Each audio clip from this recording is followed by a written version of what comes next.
تلک حدود اللہ، یہ اللہ کی حدود ہیں، اس لیے ان حدود سے تجاوز نہ کرو. تو اللہ کی حد میں رہنا ہے ہم نے، اس کو ڈیفائن ہم نے نہیں کرنا، اس کو اللہ سبحانہ تعالیٰ ڈیفائن کرتے ہیں. اللہ تعالیٰ یہ نہیں چاہتے کہ ہم اپنی ذات کو بالکل اگنور کر دیں، اپنے آپ کو، اپنے کردار کو پست کر لیں، اپنے حق کے لیے کھڑے نہ ہو. اللہ تعالیٰ یہ تو نہیں چاہتے. اللہ سبحانہ تعالیٰ یہ چاہتے ہیں کہ ہم اپنے لیے بھی سٹینڈ کریں، لیکن اللہ کے قانون کے مطابق، بندوں کے قانون کے مطابق. تو سر پھر فیتھ اور فریڈم میں کیا فرق ہے؟ فیتھ اللہ سبحانہ تعالیٰ سے کنیکٹ ہونا ہے، اور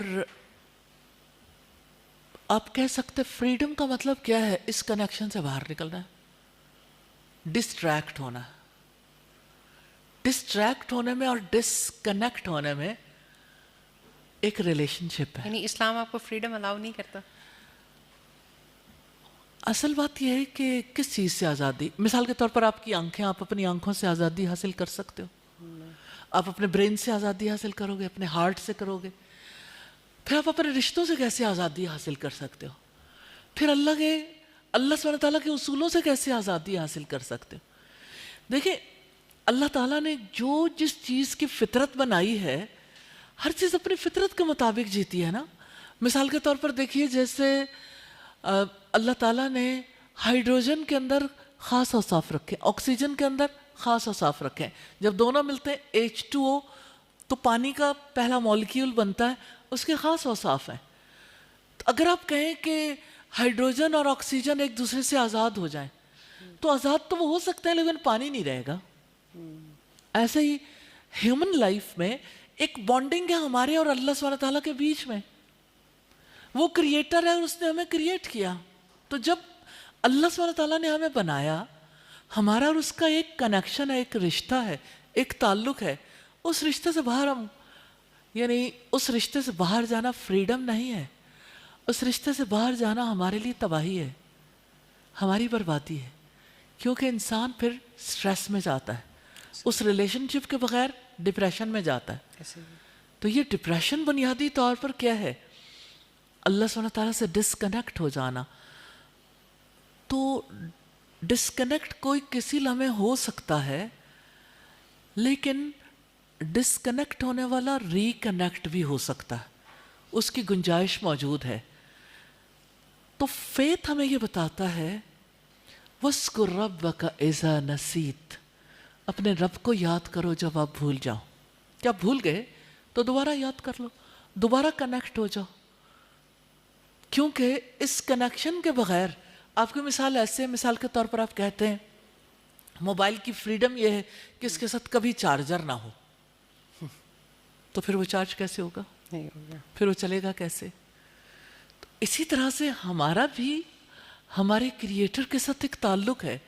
اگر ہم اپنے رب کے ساتھ کنیکٹ نہیں ہوں گے تو ہمارا جو یقین ہے اور ہمارے اندر کا جو ایک بلیف ہے، بلیف سسٹم ہمارا کیسے چارج ہوگا؟ جب ایک انسان کے اندر سے یقین ختم ہو جاتا ہے تو وہ تو کٹی پتنگ کی طرح ہو جاتا ہے، اس کو تو ہوائیں جہاں چاہے اڑائے پھرتی ہیں. تو ہمارے یہاں یہ جو ڈپریشن بہت زیادہ عام ہو گیا، بنیادی طور پر اس کنیکشن کو نہ سمجھنے کی وجہ سے. کہیں اس کے سمجھنے میں، فیتھ میں بیسیکلی ایسا کچھ جھول آتا ہے. اللہ سبحانہ تعالیٰ پھر اس ایکسپیرینس کے ذریعے سے انسان کے یقین کو پختہ کرتے ہیں. کبھی کبھی انسان لفظوں سے سیکھتا ہے، لیکن زیادہ اچھا تجربات سے سیکھتا ہے. تو اللہ تعالیٰ انسان کو مختلف حالات و واقعات سے گزار کے پھر یقین کے میدان میں